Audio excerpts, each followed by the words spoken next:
Hello and welcome to another episode of the DH Effect. My name is Sonia and I have my amazing co-host Hillary. Hello. At the DH Effect, we embrace ourselves as lifelong learners. When it comes to personal and professional development, there is no such thing as being done or complete or that's it. Instead, we know that learning is infinite and we look for ways to continue elevating ourselves to the next level, whether it's self-awareness or awareness of others and awareness of others. So when we acknowledge when we are constantly growing, so is the ripple effect of creating belonging. Isn't that right, Hillary? Oh, it's so true. And I can't think of a better guest than Michael Anthony Mercado. We've just been talking to him this morning, and he is just so filled with light. And you can see truly, he began his journey with Aveda in 2005. He was a master stylist. And since then, he's become an educator, director, education coach for the Be Aveda Institutes, where that's where he currently serves as the director of education. And it's so interesting because as an Aveda hair color professional, he can be seen not only, oh sure, there I am teaching and there I am in the studio, but no, he is at, on stage at the Aveda Congress, backstage at New York Fashion Week, or presenting at the Aveda Mentor Jam. So all of these exciting things, he really embraces this belief that learning just never ends, which we love.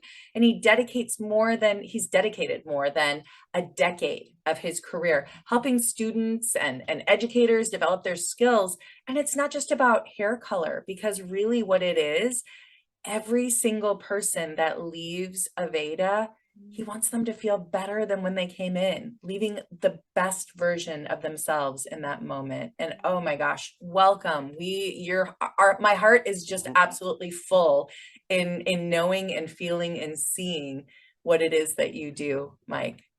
Oh, thank you. Wow, what an amazing introduction. I appreciate that. Thank you very much for having me. I'm really, really excited to be here and to kind of connect with you guys. It's amazing. And I have to be honest, like, when I go down an aisle and I'll see Aveda products, a lot of them, right? I never ask the story behind that product. And you definitely have some meaningful stories behind Aveda. We would love for you to start by sharing your story. Like, how did you arrive to Aveda? You know, and was it a place of belonging? So if you don't mind starting there, we would love to learn about that. Yeah, so when I've moved around quite a bit. I've been a bit of a gypsy, originally from Los Angeles, moving to New York City, Pennsylvania, and then finding myself in Florida. And as a hairdresser, when you move somewhere new, you kind of got to start from scratch, right? You have to build a whole new clientele to be successful and to make income. When I moved to Florida, I hadn't yet had any experience with Aveda, but I knew that they were an exclusive brand. The word that I often laugh about is I use the word fancy. They always wore black. They always looked really professional, really sharp. And I had always heard really great things about the brand. So when I moved to Florida, I interviewed and did a technical interview with a salon in Sarasota, which was Aveda. And I immediately, after meeting the owner and hearing about their rituals and what we offer our guests, again, which really is now kind of my core part of my DNA as a hairdresser, is really kind of giving back. And again, just like Hillary said, people need to leave my space feeling much better than they did when they walked in. And it's not just about really pretty hair. It's about feeling really, really good, because hopefully if I did my job, I gave them an experience that they'll carry with them.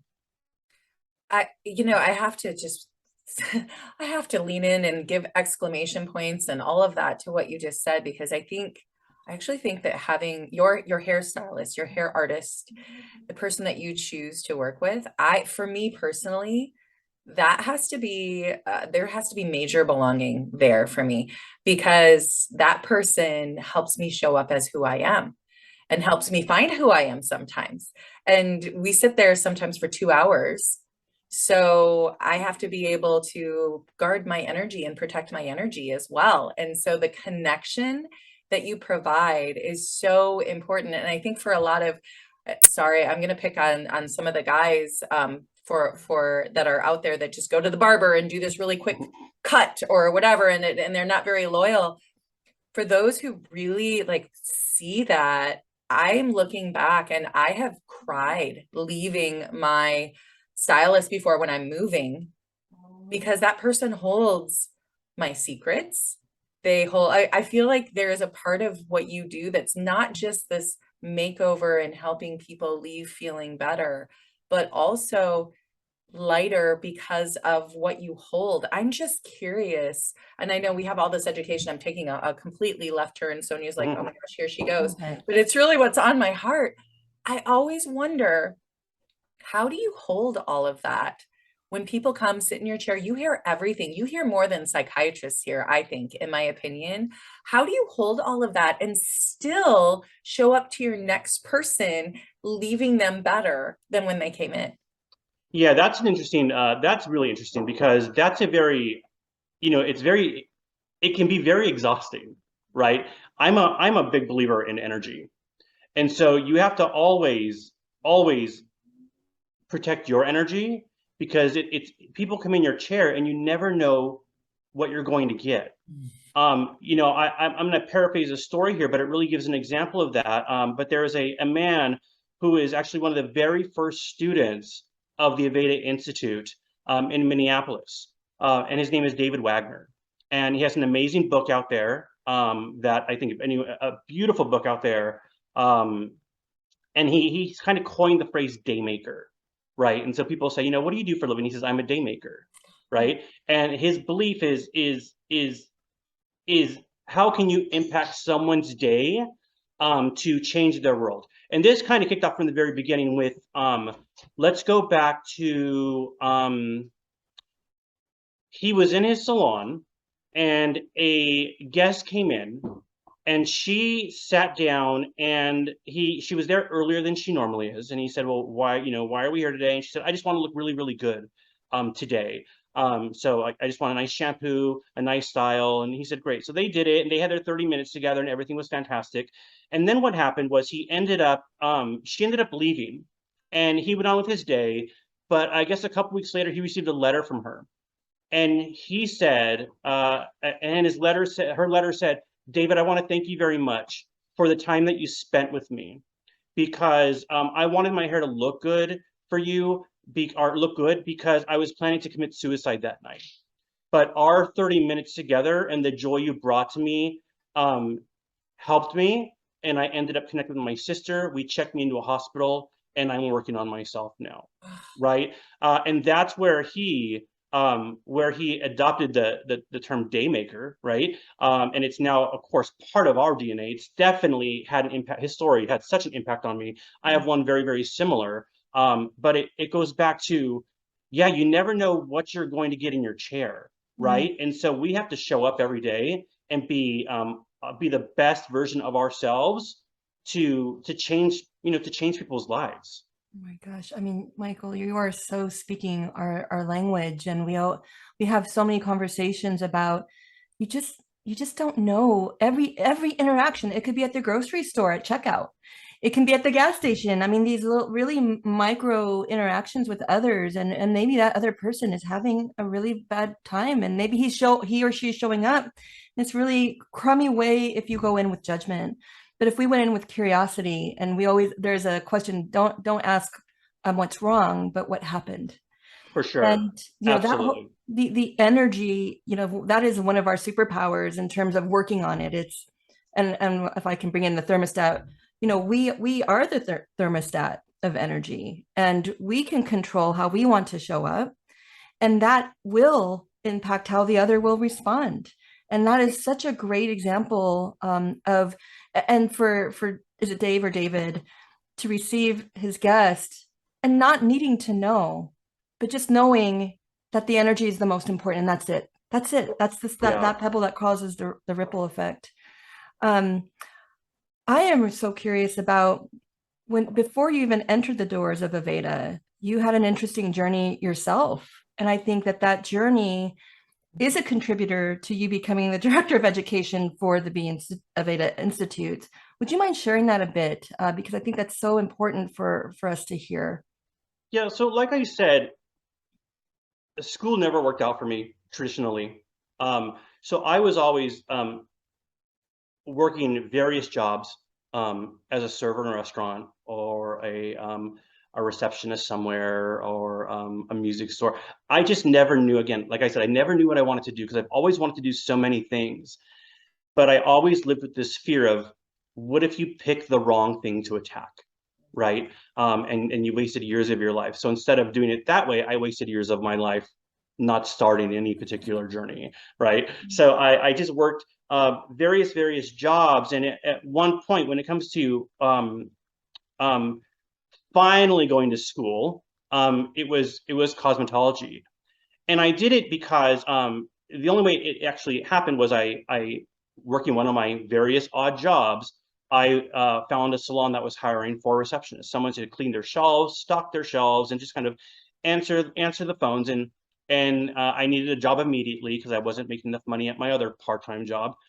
And I was there for about 6 months, and we had about 7 stylists there, and they were all women, and they all said, "Oh my gosh, Mike, you should go to school to become a hairdresser. I think you'd be really great at it." And I scoffed at it, and I'm like, "Ugh, I'm not going to be a hairdresser, no way." Um, at that point in my life, one of the things that I was very interested in was graphic design and arts, because I do know everything that I've wanted to do, it has to do with creation. It's always been about, what can I create? So art has always been a part of one of the, I will end up doing art in some form, right? So I'm in this salon, I'm answering phones, and all it took was just a couple of those girls to plant that seed in my head, right? And I remember from that point on kind of watching them work, and I got to see that in hair cutting, geometry is involved, right? And elevation, and there was a science to it. And I had just never known that. I just never thought of it that way. I thought, oh, they just cut hair. But there was such an art to it. And I thought, well, that's interesting. And then when they worked with color, and I would ask questions, then I saw all the chemistry that was involved. And I'm a bit of a math nerd, and I love some science stuff. So it was like, really, like, wow, this is interesting. I didn't know this. And I thought, well, okay, you keep putting school off, you not finding your dream job yet. Why don't we work here, and why don't we go to school and do hair? That way, when you graduate, you can then work in a salon, make fairly good money, and then maybe go to art school and not have to work in a restaurant. I thought, well, that's what I'll do. So I said, finally, we'll do it. So I enrolled in a beauty school. It was not Aveda, but I did learn what I needed to learn. And then immediately I went back to that salon. I stayed there the entire time, part-time answering phones while I was going to school. And within 6 months, because I had been there already so long throughout my school journey and prior to, they immediately made me an assistant manager of the salon. And I was just doing hair and rocking it out. And then I don't know when it happened, but somewhere in that first 6 months, I just fell in love with what I was doing. And I thought, okay, where can we take this? What's the next elevation of yourself? So from that point on, I ended up moving to New York and doing hair there, and then again moving to Florida and doing hair here. But a lot more of that journey, little things happened within that journey. But what I did discover finally is that I did find my calling, and it was time to stop looking for another door to walk into to leave another job, right? I finally found what I had been, craving for so long, and that was a meaningful career. It took a really long time to get there. Oh, that's amazing. And you also said, in terms of intuition. So it's so interesting to hear about the development of that, the intellectual engagement, the interest, the skill set. But there's something else that you shared as well, is fully knowing. You talked about families coming into the beauty school, and the layers of judgment, in terms of For more sure. so for the parents. And for you, it was the growing into that confidence that you probably always knew. Would you say that? Like, Yeah, well, oh, you I've know what? arrived.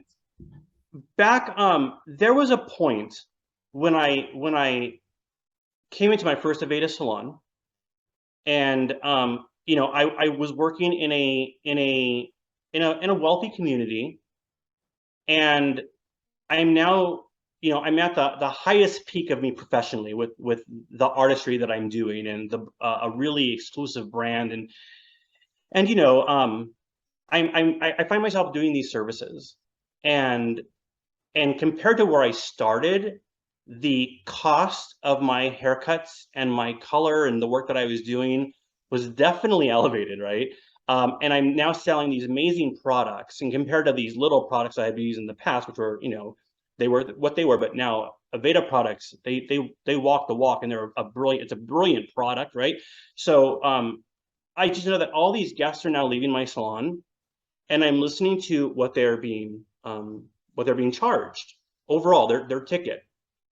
And there was a moment where I said, okay, I did something wrong here. I found an oops, because I'm going to rewind back to high school. One of the things that I had always said that I wanted to do was change the world. I always said it. I was a part of MTV. I think had a campaign of like save the world, and I had my Save the Earth T-shirt, and I was listening to Michael Jackson's Heal the World, and I was interested in maybe going into the Peace Corps. I just wanted to do something impactful for the world, and somewhere along my journey of trying to find my calling, that kind of fell to the wayside. But in the salon, something started to eat me, saying, well, you were supposed to save the world. What happened? Now you're just doing hair. I started to second guess that career. You're in for lack, I don't think this anymore, but at that time I thought you're in a very superficial industry, right? And so I went home and I started to talk to the family about, like, I don't know if I'm doing the right thing anymore. It was fun and it was creative and I loved it, but all of a sudden I'm feeling off. Something's eating me about what I'm doing. And I always joke, I think the universe works in a very, very sneaky little way, because about that time, one of my clients came in, and the manager or the owner of the salon came to me and he said, hey, just so you know, she's going to cut her hair really short. She's dealing with some medical issues. And I said, okay. So we went into the chair, and she decided to take her hair, cut all her hair off and go really, really short. Ultimately a buzz cut. And I remember asking her, oh, why are we doing this? I'm losing my hair at a rapid rate, and I'm not ready to take it off yet. But I know that when I do, I'm going to have a nervous breakdown. I know it, right? So for this woman, and for not all women, but for many women, hair is a part of their identity. And I remember asking her, why are we doing this here? How come you wouldn't do this at home with like your husband, where and she said, oh, I just wanted another experience with you, right? Because she had been dealing with cancer, and that's what she needed. And it goes back to the DNA of Aveda and giving back. And it was at that moment that the universe, slapped me in the face and said, you're changing the world, man. And now that's what I walk with. That's the power that I now walk in, and say, we have the privilege and the responsibility to make sure that we are meeting the needs of how people look, but certainly filling their emotional cup so they can walk in the world. Because I do believe that when you look good and you feel good, you tend to walk with a little more pep in your step. You might hold the door open for people a little bit more. You're smiling more, and again, you say it, but there's a ripple effect that's set into motion. And I do truly believe that we have such it's such a privilege and an honor that we get to change lives like that. So that's part of that journey. That another segment of that journey. So I'm going to try really hard not to hijack this, but I'm feeling this so much. And I have a story that I don't know if, Sonia, if I've told you this one or not. I know I've told it just recently, but throughout my life, I was actually really blonde when I was little.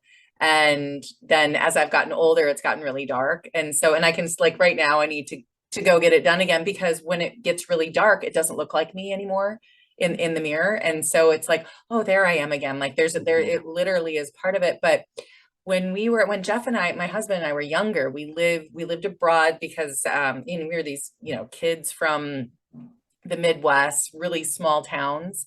And his first job put him overseas.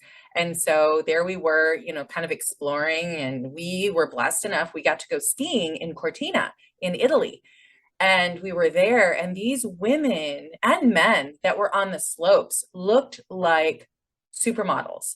They were phenomenal. And I had a breakdown. Like, I was going back and I was crying like every night. I'm like, I just am so gross and blah, blah, blah. Like, and imagine I was like 22, right? Like, so I was really young at the time. And Jeff's like, well, let's go get your hair cut. And I will never forget. So we went into an Italian salon, and I did not speak Italian, and I've never done this before, never done it since. And I said, just do something. And her very first cut, 8 inches off the back of my hair. And my husband was like, but I tell you what, by the time we were done, it was still the sexiest, most fun, daring cut I've ever had. I walked out of that salon 2 hours later, and I was in, because she did color and some other things too. But by the time I walked out, I was like, I can hang with whoever comes my way. You fricking bring the queen. I don't care. And it was amazing, because 3 hours before that, I was a puddle on the floor thinking that I hadn't, like, there was nothing. And I mean, that sounds very vain, but there's something to, I don't know. I think it goes beyond that. There's something powerful about it. Sure. Yeah, for sure. And then you go back to, you go back to cutting all that hair off. I mean, if I speak to an energy thing again, what's in that? What's there? What trauma and experiences that of those years? Let's get rid of them, right? And so there's this shift in that, right? And I remember, Lenny Kravitz said it once before, and when he first took off all his dreads, I don't know when that was, the 90s maybe, when he took all his dreads off, and everyone was like, what are you doing? One of his comments was, all the trauma and energy that was in that, it's got to go. And I think that there's power there. So when we shift that for people, I think that it goes back to there's something inner that happens for people, for sure. Thank you so much. And yes, Hillary, this is the first time I've heard this story, and gosh, I'm mind blown in terms of that weight of what's in our physical, like our hair, So it's so interesting to talk about, like, to hear and learn about your personal journey of converting, like, wait a minute, I am changing the world. But now, as the director of education, it's your response. It's almost like a responsibility, because you have shared on social media and etc. that it is my job to ensure that those that I train feel that sense of responsibility. I mean, could you talk more about how did you incorporate that, like that belief within you? Did you put it into curriculum, or like, how do you do that in terms, because maybe some people are coming in like, I just want to do hair. Honestly, I don't want to show up for I just want to cut the hair. Yeah. And that, that's a, just like any new teacher, you go in with this kind of, with really your experience, right? You know how you've been taught, and very often you just show up and do what the behaviors that and that's it, right? And I think it takes years of training and really a lot of experience to see that people have different needs, right? We have this kind of this belief system, or one of our models is that you have 4 different types of learners, right? And there are those who feel and they need to know the connection on why this is even relevant to what I'm about to learn. Then you have those who don't want any feelings; they just want to know the data. Like, what do you need? What's step 1 through 10? Thank you. And then you have those that need to do it, right, and experience it, and that's how they're going to learn. Those hands-on. Then you have those people who are just challenge it all, and they're the ones that are out of the box, like, what if this happened, or what if I did it this way instead, because they're those forward thinkers, right? So, but it takes a long time to understand that. And when you're in my world, and I'm going back to and I'm speaking to Florida specifically, you're not required to have a license to teach. Some states you're required to.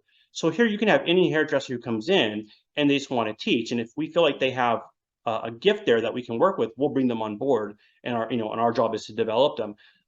So going to come back to your original question is, what I bring is experience. I've been with our schools now I've just celebrated my 15-year anniversary. And there was a lot of, I've grown a lot because of the mentors that I've had and just being in the classroom and experience. So what I do now is when my team comes on, I really do, as a director of education, try to create systems and programs and guidelines that I can work with my lead educators on, so that they can develop their new teams, whether it's in Tallahassee or Jacksonville or Clearwater Institute or South Florida. We have all these, and I can't be there to do it all, so I have to build my army and train my people who are my lead educators, give them the tools, and it really all comes from either my experience or the people that I trust and work really, my mentors, and say, well, what has been your experience and how can we package this up? And I believe that, it takes a village to do it right.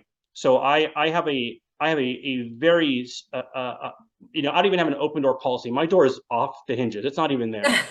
So if you have an idea, you bring it to me. And I encourage, whether it's someone who's been in my institutes working for 2 weeks or for 10 years, if you have an idea, let's talk about it.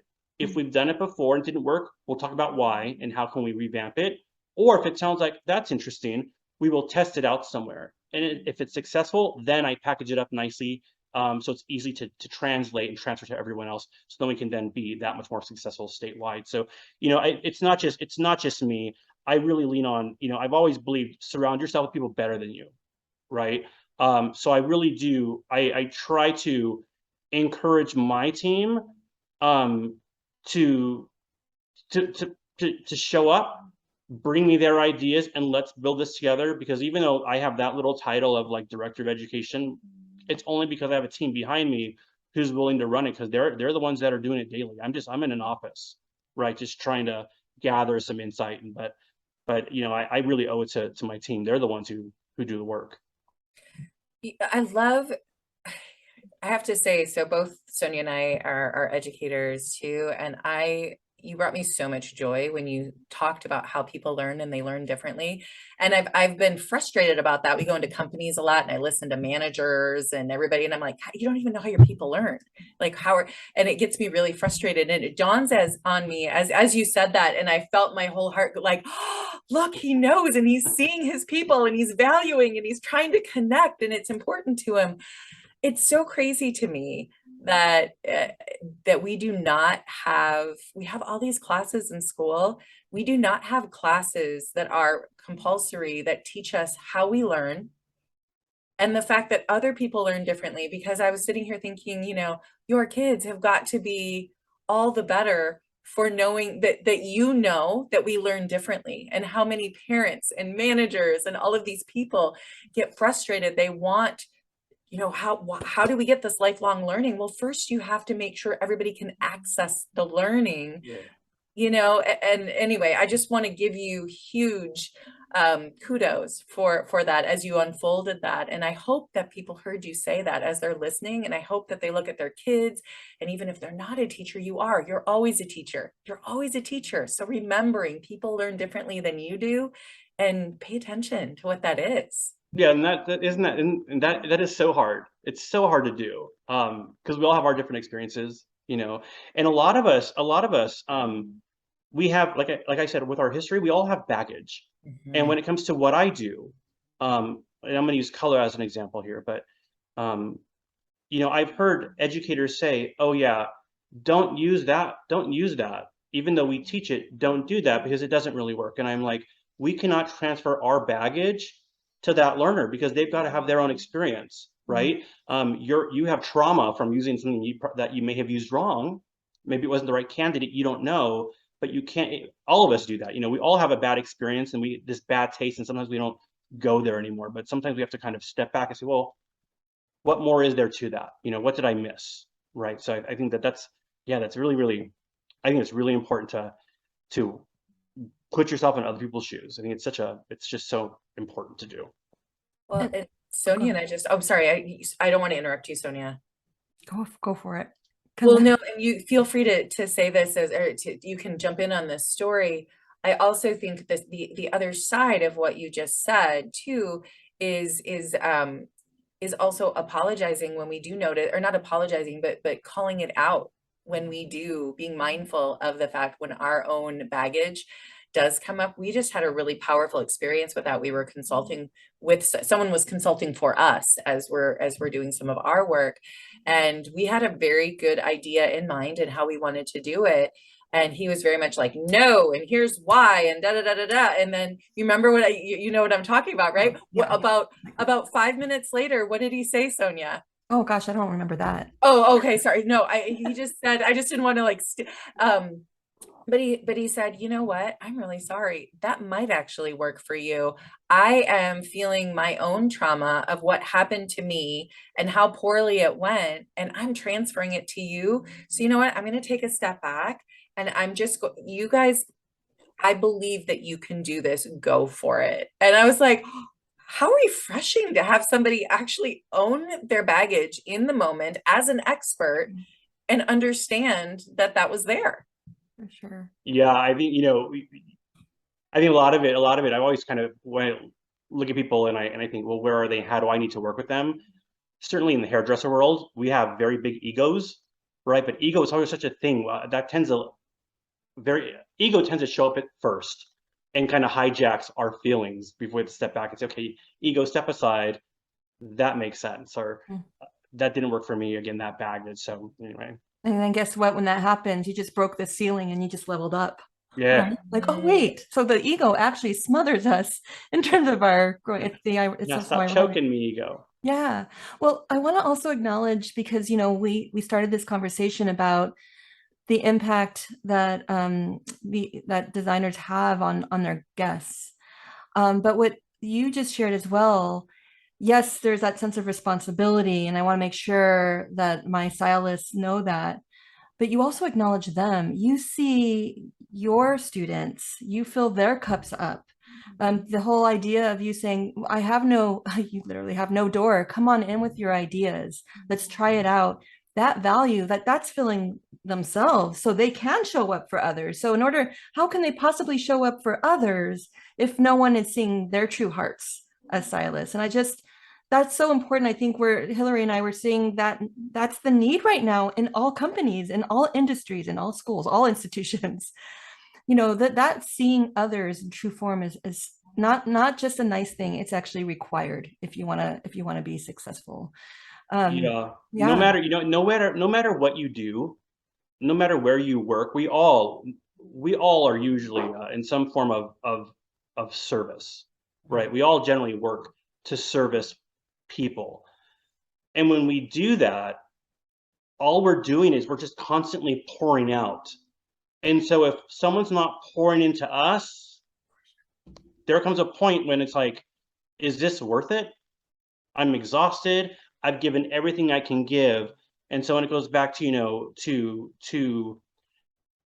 your journey, I think it's important that, I think to be successful, no matter where you are and what you do, that someone is always filling up your cup as well, so that you can continue to pour and give your best, For sure. Well, I know that we slowly have to close up, but I have one thing I would love to touch on, and then maybe Hillary as well. But my oldest daughter, her last year at college right now, and she remembers her first year. She had four roommates, and one of them was just failing out of college, big time, just really hard. And all of the roommates, they were very close, they got along. They looked at her and said, you know what, you're so good at she did hair really great, makeup really great. Why don't these peers who just knew her said, why don't you consider cosmetology? And so she couldn't receive that. And she had a whole year of DNF grades. Really, that was where her heart was. She eventually did transfer over to beauty school in North California. But it was this whole idea of the narrative that she was really stuck on for a long period of time throughout her childhood. Go to college and you shall be successful. And yet for first year of college, she was tanking. And I would love for you to talk about when you do host these families coming into the Institute, what would you hope happens? Because this is a narrative that our young people carry for so long. And to unshovel that, the courage to take that apart, it's huge. It's a lot to ask for. What is it that you hope in terms of families coming in and considering how to support their student? Yeah, so I think that, like I said, I think a lot of parents come in and had this dream of university, had this dream of having a child that's a lawyer and a doctor. At least that's the narrative that I grew up with, right? But I think that, what I try to share with parents, again, going back to just a lot of my story and a lot of the experiences that I've had connecting with people and changing their lives, what I really try to push is, we are only successful with our lives and our careers if our whole heart is in it, right? So I just try to encourage them to support their child in whatever it is they want to do. I try to be authentic and vulnerable with that, to say, I spent years of my life chasing all the wrong dreams, right? And I never met the standard or the goal or this level that I thought was the level that I needed to meet, right? That was everyone else's narrative and their reality. And again, I always compare to myself. So for me, when I think about the parents that come in and the people that are trying to figure out their calling, I think trust your gut, right? Sit down, meditate, and what brings you joy, right? And so for me, it's getting to work with people. It's getting to work in the beauty industry, because I think it's such a fun place to work. It's creative. But what brings you joy? Because it's such a cliche, but when it's fun, it's not work. And there's so much truth to that. If you love what you do, you might have a rough day every now and then, but for the most part, I mean, you're having a blast. So for me, it's if for those parents, if this brings them joy, support them. Nothing's going to be more valuable or exciting for them than for you to support them and just encourage them. And they're gonna be amazing here. I can't wait to work with them. Right. Oh my gosh, that's so. I think that's going to be the next thing that's going to happen, is our audience is going to want to connect with you, get more information. What is the best way for our audience to learn more about you and Aveda? Yeah, please. Awesome. The only, the only platform that I generally work on or connect people on is my Instagram. And it's Michael Anthony Mercado, MichaelAnthonyMercado. So Michael Anthony Mercado. You'll see a lot of my tutorials, some videos on education, and just, if you have any questions about your hair or just about my journey or hairdressing or anything like that, I'm happy to I love to connect people. Oh gosh. I mean, Mike, you are lightness, and we are so honored that you are here with us today, speaking our language. I just feel like with the DH effect, that pebble that we're dropping into the world is just getting massively a bigger rock. Like I'm thinking, like, we got Mike on board. This is going to be like a boulder dropping into the world. Awesome. And we're going to have all of Mike's social media platforms on Instagram in the description, so you'll be able to easily find that. Thank you to our listeners and watchers, our viewers, for joining us for this episode. Please be sure to follow us on all our social media platforms, as well as Mike's, and subscribe to your favorite podcast platform, whether it's YouTube or audio, so you never miss an episode. Check out our website, thedheffect.com, for more great opportunities to nurture your decided heart. Until next time, may you have the courage to live with a decided heart. To ensure that you don't miss one amazing episode on the DH Effect and capture meaningful conversations with those living with a decided heart, why don't you go over and click that subscribe button on our YouTube channel? And for those audio listeners out there who love podcasts, why don't you pick your favorite podcast platforms like this one on Spotify? Go ahead and find that follow button, click on it, and never miss an episode.